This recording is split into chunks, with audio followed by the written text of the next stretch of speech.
Hi everyone, my name is Kat Savage and I'm a clinical hypnotherapist and wellbeing expert working in the creative arts sector. In my line of work, I get to meet some amazing, colourful people, from actors to artists, people who live their lives by their own rules, fueled by passion and determination to bring their unique talents into the world.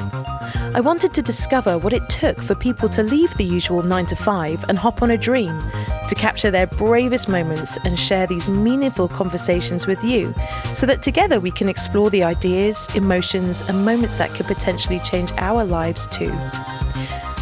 The Brave Moment podcast starts now, in the middle of the COVID pandemic, probably the bravest moment not only for my guests, but for the whole world. So let's keep talking, have some fun, and enjoy the show.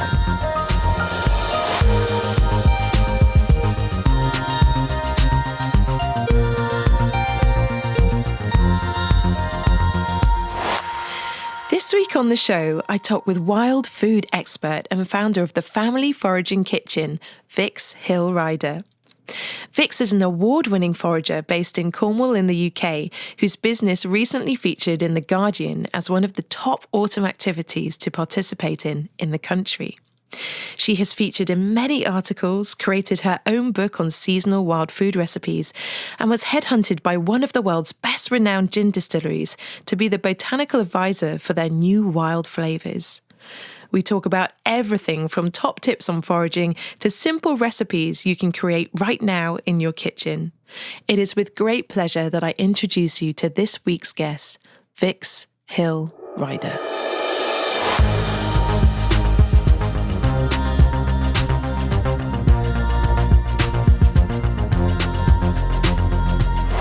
Hello, Vix, and welcome to the show. Hello, thank you for having me. It's such a pleasure. I've been so looking forward to this interview. Thank you. So, you are a forager. I am. What does that even mean? It means that I eat from the hedgerow. So I go out into the wild every day and I try to find food to feed my family, get excited by it, cook it in my kitchen, and then teach other people what I've done. Really, really cool, especially at a time like this. Especially oh my at a God. time like this. Can you remember the first time that you ever went foraging? I can't remember the first time I ever went foraging, but I've decided to pick a favourite memory for you. Ooh. I remember a time when I was about 5 and my grandfather and my great uncle Pip were going to take me to find what they called dinner plate mushrooms out at my Edgecombe over Maker. And the reason why I remember it so clearly is because foraging for me is a tactile thing. It's not something that we just remember with our eyes. We remember with all of our senses, and that's how you learn. And I can just remember the sound of the mushrooms being pulled up out of the grass. And that is just stuck in my memory for such a long time. They've got a really bizarre squeak, and it's that noise and the sort of the image of it coming out and being put in a basket it's just always stayed with me. And the excitement and everyone jumping up and down and being happy at how many we had found. I know that's really weird. Foraging is so sensory that you tend to remember how things smell and how things taste rather than just a mental image of what happened. Does that make sense? But foraging wasn't a thing when I was a kid. It wasn't a word. It was something that you just did every day. It was part of life. We went out, we found food, we came back, we cooked it. So your whole family were foragers, essentially? Pretty much, yeah. I mean, my parents worked full time. And so when they went out to work, my nan and granddad looked after me, which is why I had my granddad as my first teacher, which was great. He was a amateur botanist, really, and he was always either growing something or picking it in the garden, or we were out and about roaming around, putting things in a basket. So it was just complete fluke of luck that I'm his granddaughter, and that's what we did. Really, way of life. And my dad as well, he was a lecturer in horticulture, and so our family walks were him basically teaching us Latin names of plants and being out every Sunday stomping around the Rhine Peninsula. So I'm just a very lucky person. That's so incredible. Oh, yes, that is a really, really lucky position to be in. So do you find then, I mean, how much do you refer to books now, or is it completely instinctual? I very, very rarely look in a book because I work with the hedgerow every day in the coast. I very rarely see something I don't know. Occasionally I will, and that's when I get the books back out, especially when it comes to fungi, which is a whole other spectrum of learning. Really, I'm not a mycologist. That's not my area of expertise. So this time of year, the mushroom books come out, and I'll have a look. But because I'm out there working with them and picking them every day, I definitely just know what they are. And it's been really lovely to pass that on to my children, because my eldest son is 8 years old and he just has a very natural intuition to grab from the hedge and put it straight in his mouth. And it's just, I sometimes watch him, I think, oh, is he going to get the right thing? And I say, can you show me first? And he rolls his eyes at me and says, Mum, I know it, I know it's sorrel. And I'm like, yeah, okay, but I'm just checking, but yeah, just if you're with it every day, it's like driving a car. You don't get in a car, do you, and sit down and think, oh, can I remember what to do? Is this the stick? I don't drive. I'm just assuming that you get in and do it, right? It looks very automatic for people, like they're not really having to think about it. And I guess it's the same if you do something all the time. It's just you have an affinity with what you work with, and it's natural. It must make you really sad then to see so much of society sort of disconnected from the land. It's happened over the last couple hundred of years, hasn't it? I mean, we've grown as a civilization to no longer see ourselves as part of the living earth, but as something that can control it or gain from it. And that really came in, I think, with the introduction with farming. Before our ancestors, we would hunt, we would gather, we would treat the landscape with respect and see ourselves as very much the same as it, as part of it. And then when we started farming, we started to cut down the trees and control the land and decide what we wanted and how much of it we wanted. And then we grew a little bit away from the hedgerow, and then we decided to build supermarkets. I'm taking a big jump here, but you get a supermarket, you get your shop, and then everything gets put into packaging, and then everything has a label on it, and we just become lazy. So we don't even now look at what is in the food. We don't turn the packet over very rarely and go, oh, this has got 100 ingredients, and 20 of them I can't pronounce the name. We've sort of become this very automatic society where we would just trust in what we are told to do. And I think this is where the disconnection with food and landscape comes, especially with children, is that the last couple of generations, not that it's their fault, they're not guilty of it, it's just the way we've been conditioned. Or now, if the cupboards are empty, we will get our iPads out and we will do a Tesco online delivery. Sorry, other supermarkets do exist. But we will get online, we will do a delivery, or we will take them down to the supermarket and we'll push them around in a trolley and go to the till. I think what we need to do now is to open the cupboards and say, okay, let's go and take a walk and go outside. And we'll pick some stuff and then we'll go, what can we go and buy from the shop that will go with this? And so it's just about retraining your brain into how do we connect back into the landscape and make it work with us rather than controlling it, so that we always have something at hand. How easy do you think it is to sort of reinstate that natural ability to source food in the wild? Within a second. Honestly, I think with it, people say things like that to me and I'm like, well, just come outside, just go for a walk, or let's step into your garden just for 5 minutes. And within that 5 minutes, if you're lucky enough to have a garden, if not, we'll just take a walk down to the local park or whatever. But within that 5 minutes, you could draw a little metre square with some chalk and say, what is actually here? Let's just have a look at what's here. And when you might say to me, oh, well, there's a pavement and there's some shrubs and there's a tree, and okay, what's on that tree? What's in that shrub? What's growing out of that pavement? And it's almost like putting a microscope to the world around you. And then when you see that it's not just things or colour, it's actually food that smells and tastes good, and it's got nutritional value, and it's every single plant that you meet has a story to tell. So every time you meet a new plant, it's like learning someone's history and their family members and what they can do for you and what other people they can introduce you to because you've met them. And it's very exciting. It sounds crazy, but it's like I don't know. I think if you're passionate about something and you really love something, you can make that rub off on someone in a moment if you present it in the right way. So you get an intuition for what that person's like and how enthusiastic they're going to get. Because let's face it, not everyone's going to get really excited by a dandelion. But you'll be surprised the amount of kids that I've met who, will kind of go, oh no, who's this hippie coming? What is going on? And then within half an hour of being with them, they're suddenly like wanting to know everything. You've just got to tap into people's curiosity. So, I mean, after doing your course, I went away. I'd written loads of stuff down in my little notebook, and I've still got it actually in there, in my cupboard. I should say, listeners, I'm just pointing without you knowing what I'm talking about. But when I went out on my own, like after doing your course, I felt quite scared that I didn't really have the confidence to trust what I was seeing. I mean, how would you help someone with that if they've just gone on a foraging course with you in the Family Foraging Kitchen? What can you say to help them be confident after they've done that course? When you come on a walk with me, or when you go out in the hedgerow yourself, you're going to probably recognise at least by sight 3 of those plants that we've spoken about, even if it's ones that you've known all your life. Let's just say it's a dockleaf, a dandelion, and a blackberry.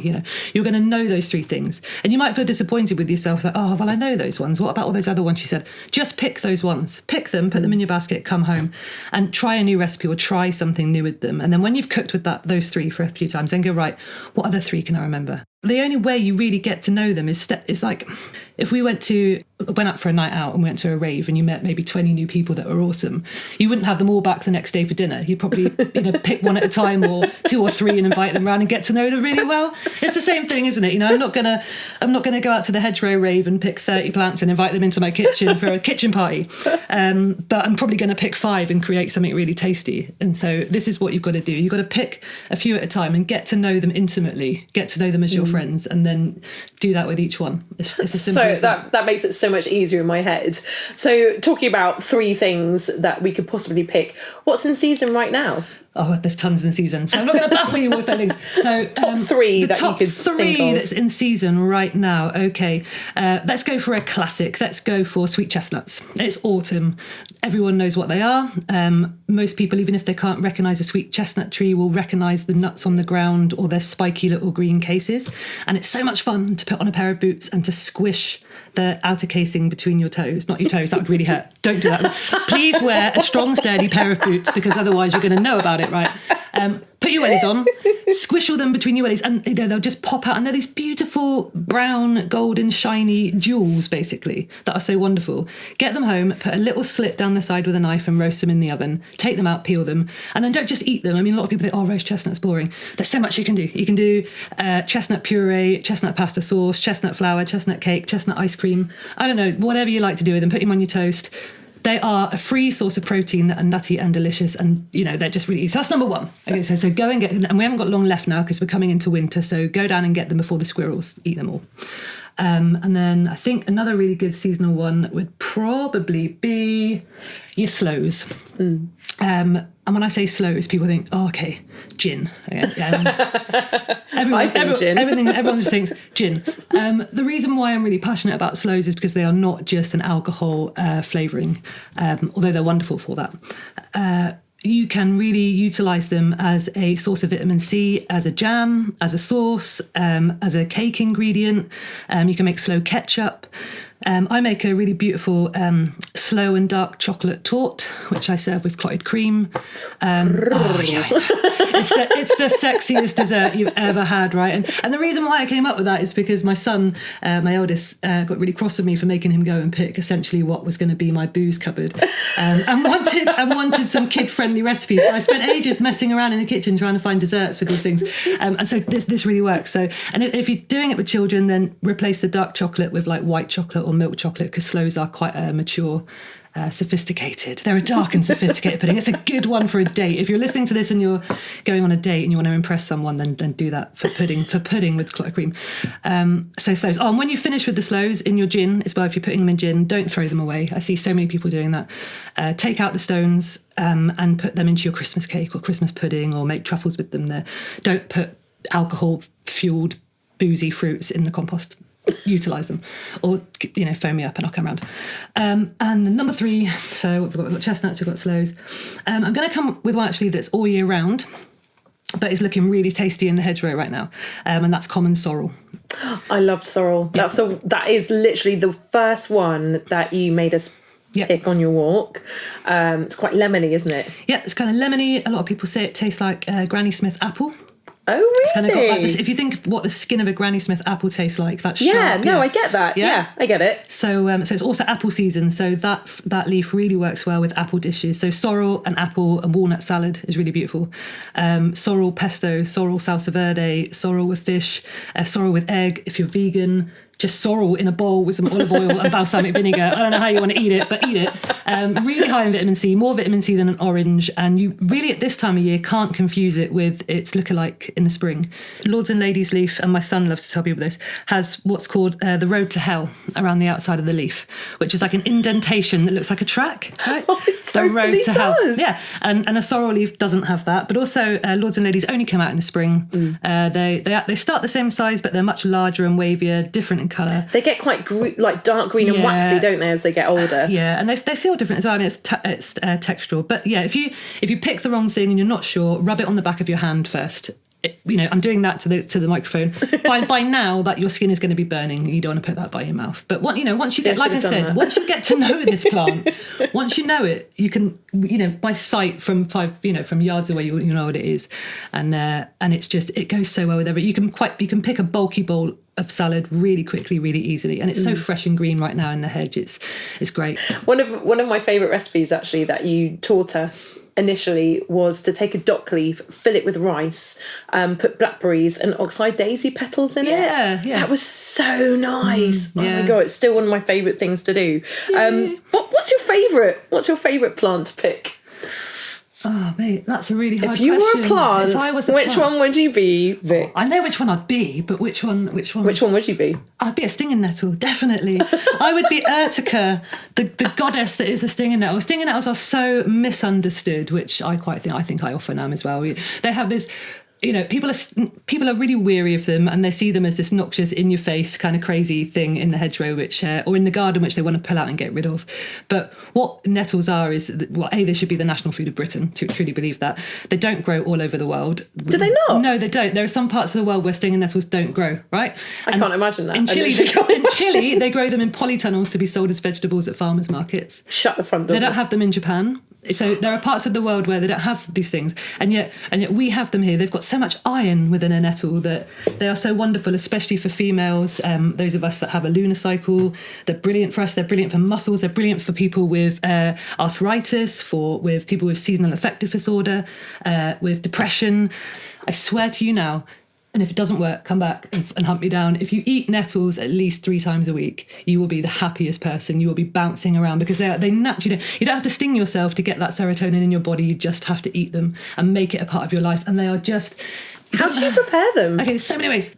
So if you don't want to get stung, put them into boiling water for about 15 to 20 minutes. Let it cool, take them out, squeeze them out. You can chop them by hand. Then you can put them into any dish. If you just want to have nettle tea, you just... put it in your tea, put it in your cup, pour hot water on. Hey presto, don't buy nettle tea bags if you live in Britain. I can't. Nettle tea bags. We live in Britain. Nettle tea bags made of plastic, in a box with plastic on it. Go and pick some nettles, put it in. It blows my mind. You can also make beer. You can make wine. You can eat just any dish. You can eat them raw, but that's a bit tricky. There's a whole section of the internet dedicated to ertification, which is stinging yourself. It's not the dark web, don't worry. But some people do there's a whole thing out there. But they're misunderstood, wonderful things that I think sting you, as if to say, hey, I'm here, eat me, use me. And I think, in a way, I'm a little bit like that. I can be a bit prickly and a bit like, I can rub people up the wrong way, but I think if you really take the time to know how to approach me, then actually I'll make you happy. I like to see it like that, basically. Talking of happiness, yes. Obviously you've just talked about nettles and how beneficial they can be for people suffering with things like depression. Yeah.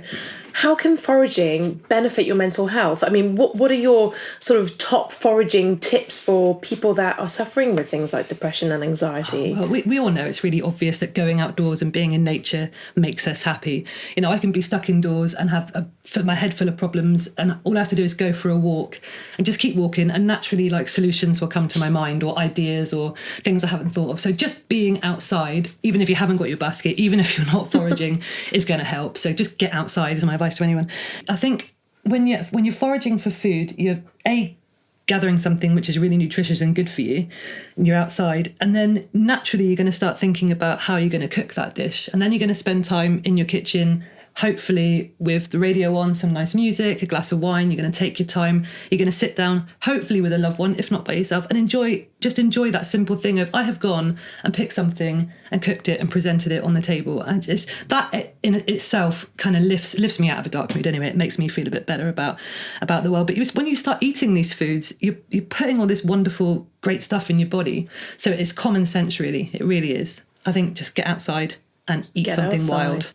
Talking of getting outside, it's not the only thing that you do, foraging. One of the lovely things that I saw you advertising ages ago on Facebook was you were collecting stories for Our Grandparents' Secrets. Talk to me about that. Yeah, so that was It was an organisation called Unlimited that were doing this whole project called Transform Aging. And that was basically, they had a big pot of money that they wanted to spend on what they called the ageing population. Now, to them, the ageing population was anyone over 50, which all my friends who are 50 were like horrified that they were now being told that they were ageing, right? 50 is the new 20. So basically they were just saying that the older, we don't spend a lot of our time thinking about what's going to happen to us in later life. We're very unprepared for it. And so what happens when you get to later life is you suddenly find yourself maybe unemployed, maybe in poverty, lonely, maybe a spouse dies and maybe you've never done anything for yourself and all of a sudden you've got to like fix the TV, but your husband's always done it. I don't know. So basically we don't think about these things. So they were offering money to help older people, whether that be in rural isolation or whatever. And so I was suddenly thinking, what can I do to help older people in my community? I was sort of scratching my head thinking, well, they all know how to flip and cook and probably all of them can forage better than me. So what could I do?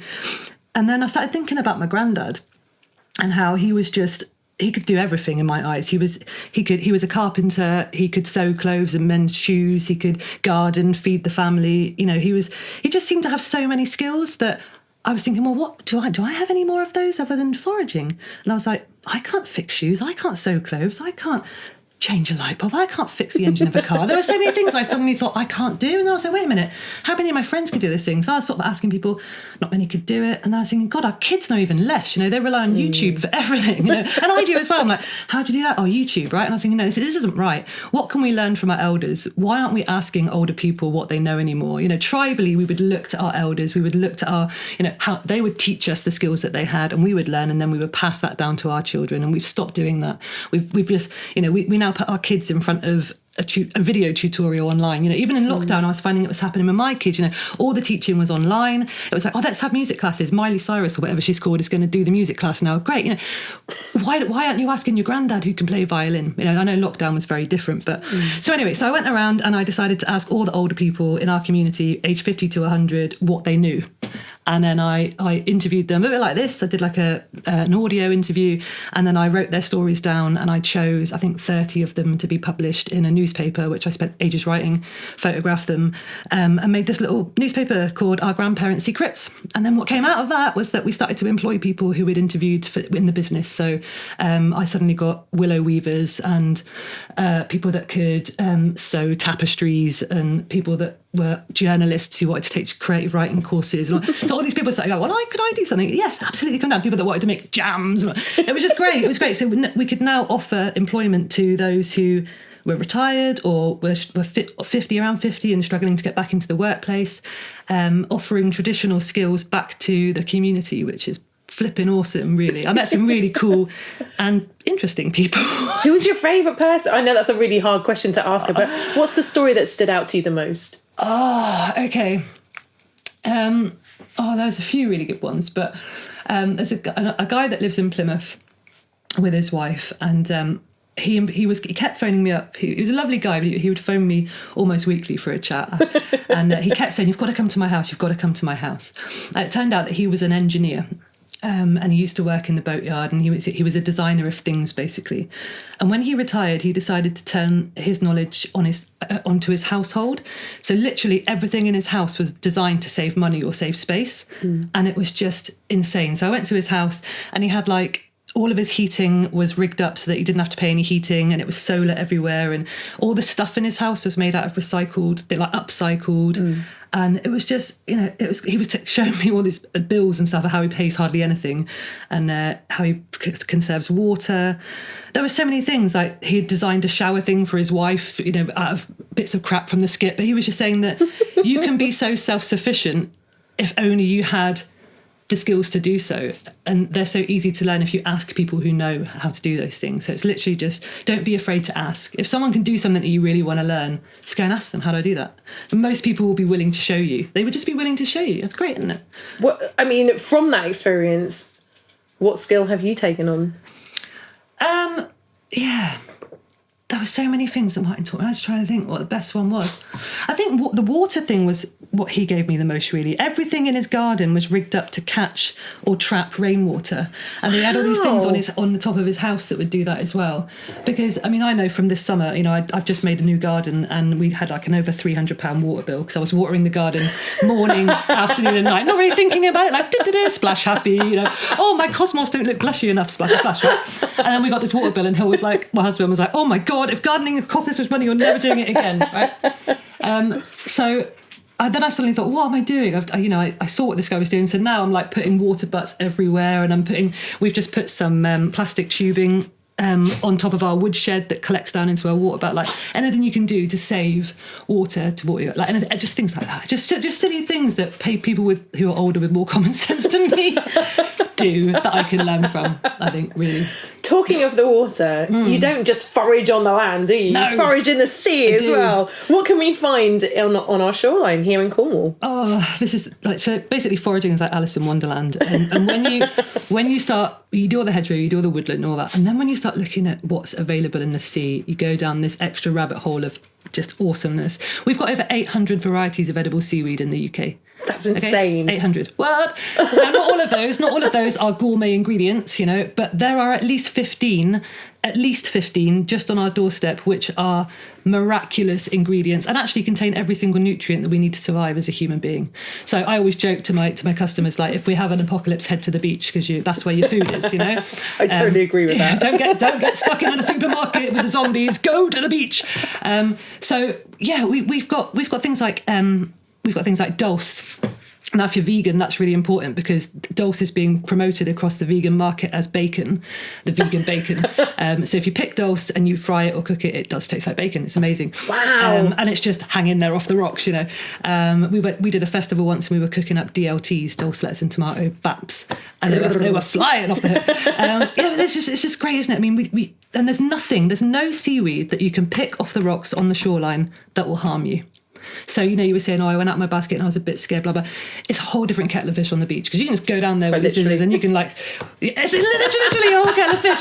You know, if you're pescatarian, then you can also eat the fish, which is great. But yeah, you just have to go and down it and just start playing with things and experience. People think it's slimy and it wraps around your ankles when you swim, that it's not food. And I think if you go down there and start to look at it as pasta or as vegetables or as a spice, I mean, we've got spice. We've got seaweeds that taste like spice. Oh, you know, we've got pepper dulse, which is like a lemon spice in your. It's just a crazy taste explosion in your mouth. You know, it's just, the world is full of food if you open your eyes to it, basically. Yeah. You're so driven in your skill set, in what you do. How do you maintain that motivation, especially at a time like now? Yeah, well, I think it's been as tricky for me as anyone, really, with the motivation. This year is extraordinary because of what we've had with the pandemic and with a lot of people losing income, and also it's affected me in that I couldn't for a long time take people out. So I had a period of where, you know, it was hard to be motivated to do it. But I think what really kept me going was my phone was going off the hook, and the emails were coming in my inbox of people saying to me, you know, is there just anything basic that we can go out and get and eat? You know, I think when people lose their income, it's a sudden shock and a panic of like, how are we going to get by, especially if you've got kids, and food is just vital. We've got one of the highest rates of food poverty here in Europe, in southeast Cornwall. And is that so? Yeah, it's hidden because people are really proud and don't want to reach out for help and don't want to say. But there are people here who will go without food to feed their children, who will have it all on credit cards stacked up, who are in terrible debt just to feed their kids, and it is shocking, and it's really not seen. People think of Cornwall as like this affluent place, this beautiful place, and it very much is. But there are massive pockets of it which aren't like that, and so free food is just important. And what I do as part, because that's why I'm a social enterprise, is that I offer free walks for low-income families. You know, nobody knows who's paid, who hasn't. There's always 4 or 5 places on every walk I do for people who can't afford to pay. And so I was getting all these emails and saying, what can we do? Or are you doing any walks? Because we'd just love to come out, or just refresh ourselves, or just... And so I couldn't take people out. So the motivation I had to keep going was really, I was doing little films, little short things with my kids, basic things that people could eat. And then just over the last few weeks, really, it's especially with what's happening with the government we have making decisions like taking free school meals away from kids in half term and stuff, it's highlighted to me really that as a community and as a member of the community who can help, that I should be helping and I should be doing something. I think if I was just to give up and hang my hat and say, screw you all, I'm just going to fend for myself, I wouldn't be able to sleep at night. It wouldn't sit well with me. I can help people just by showing them 2 things they can put on the table. So that's my motivation at the moment is very strongly to, it's like our grandparents' secrets, isn't it? It's like, I'm not an elder yet. I'm not quite 40, darling. But I think I have a moral obligation to give my skills to the children of my community. Because if you can I believe it's the last true freedom we have left as human beings on this planet, is the ability to be able to feed and nourish ourselves for free. And if you have that, then you will be okay for life. If you can feed yourself, you can survive. I'm sat here listening to this. I don't have children, and I can't even imagine what it must be like to be in that position where you can't feed your own kids or you can't feed yourself because you have to feed your children. I mean, why do you think the government aren't supporting people like you more? I mean, why isn't this rolled out across the land in all of our schools? I think there is an undertone. There's a strange undertone going on at the moment with there are some people who kind of think that families in poverty or low-income families are misusing the money they have or not living a clean lifestyle, and it's kind of their own fault.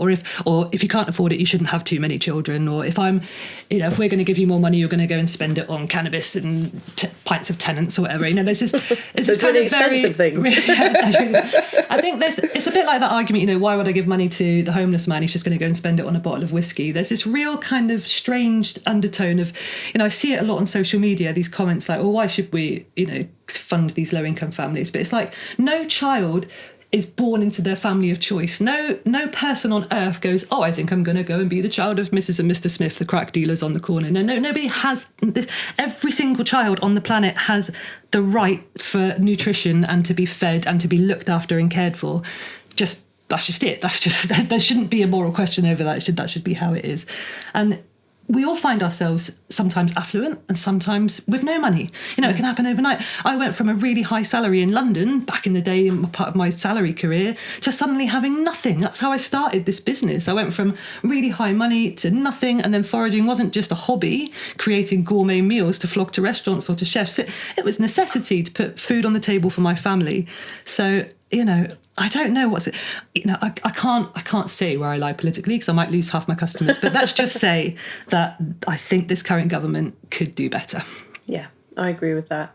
As a collective of people, just the general public, what can we do to help support people like you? Well, if you've got a few quid in your pocket, come and pay for a foraging walk. I don't want to do a whole advertising push, but I am quite cheap as foragers go. If you pay for a course, then you are helping to put profit back into the community. Somebody who can't afford to pay will come on a course. So coming and supporting local businesses is really important. But also, I think just spreading the word, encouraging people to go out and open their eyes and look around them and to look at what businesses are in your community which are operating as a social enterprise rather than just a profit-making business. And there are loads of them around now. It's a really popular model. It should be how all business works. Every business should have a level of corporate responsibility or green responsibility, and we should be putting back to kind of help skill up and heal the earth. That's wow. I mean, that's a mic drop right there. Boom. Boom, and she's out. Heal the earth. Let's have a little think about this next generation then, because our next generation are incredibly skilled with technology. Yeah. I am dumbfounded half the time by what my 7-year-old nephew can do, let alone, what the teenagers can do this day and age. I feel like a dinosaur, really. But what message, if you could just shout across the world one message to the next generation, what would you say? Go outside. They are. This is a thing. My children are just as bad, if not worse than anyone's. My eldest is obsessed with Minecraft and all the things that boys his age like. And they always want to watch the TV, and that's just natural. That's kids, Me and my husband were talking about this the other day, and he was saying, when we were kids, we just wanted to put Sky TV on. Remember when Sky TV came out, and all you wanted to do was watch WWF wrestling? That's what you wanted to do. And it's like, yeah, I remember that. Hulk Hogan was the bomb, But I think And he still is. Yeah. But I think what's important to do is at some point, and this is important for adults as well, important for everyone, put your screen down for 5 flipping minutes, no matter how good at it you are, and actually step outside. Go outside, just... There's nothing else I could say.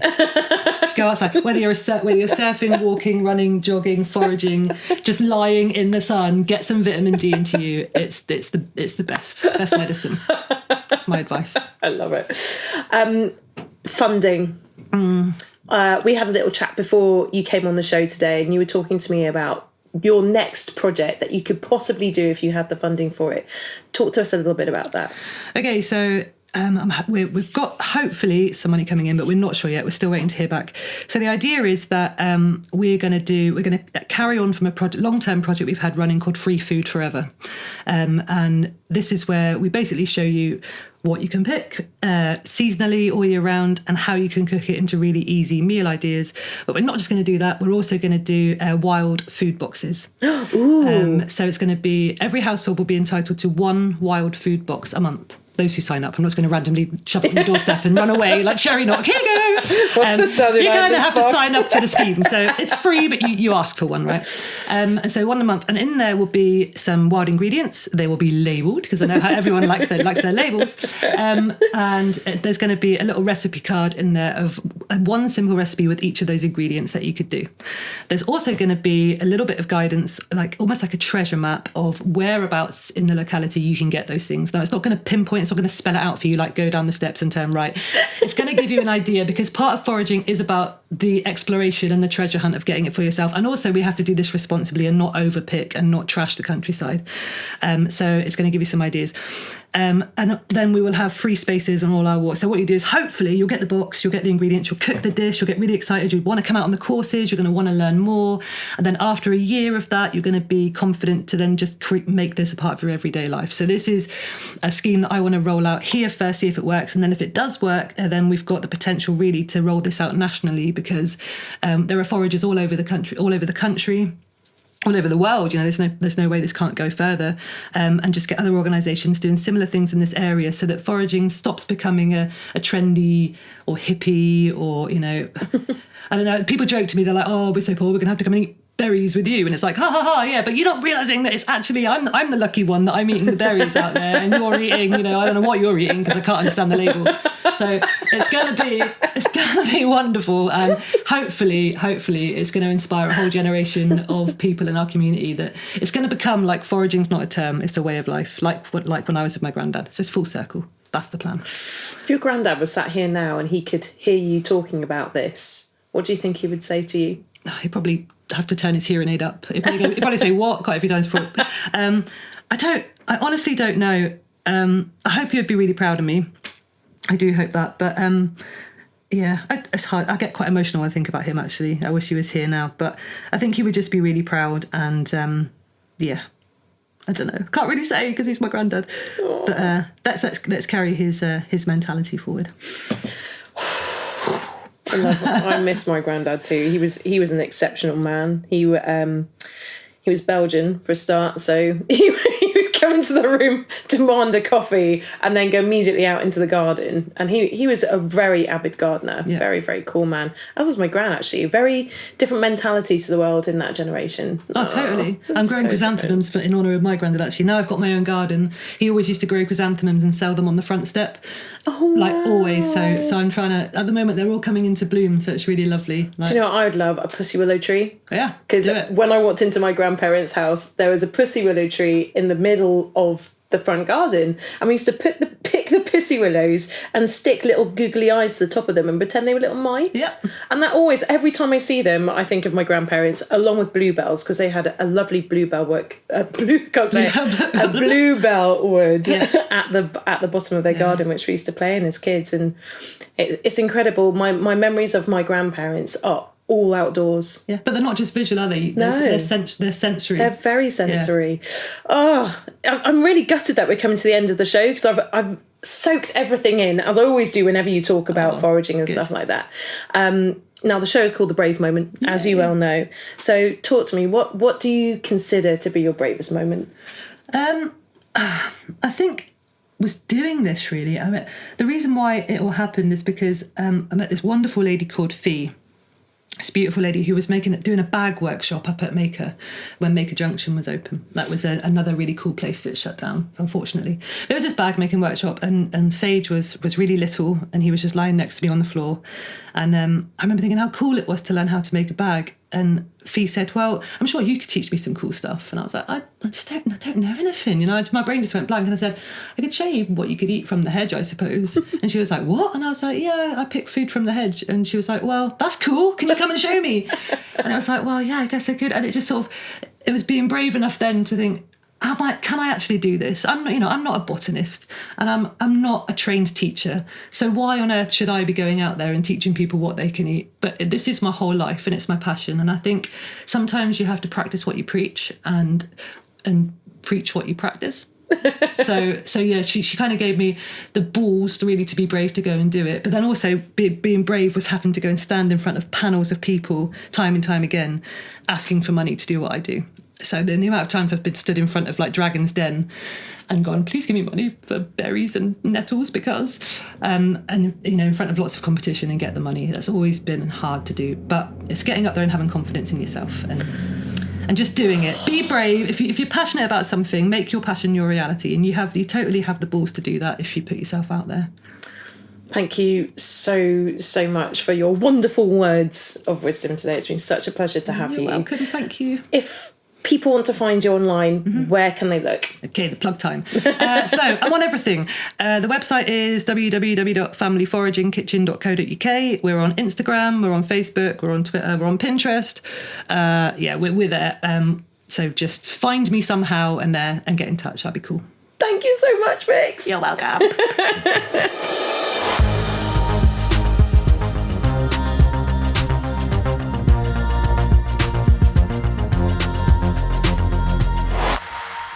Since this recording, you'll be pleased to hear that the Family Foraging Kitchen were awarded the funding they needed to roll out their free wild food boxes to help families who are struggling to feed themselves at this time. This is another great example of Vix's relentless drive and motivation to change her community for the better through her skill set, and just goes to show that when you apply your knowledge, purpose and passion to a problem, it leads to success.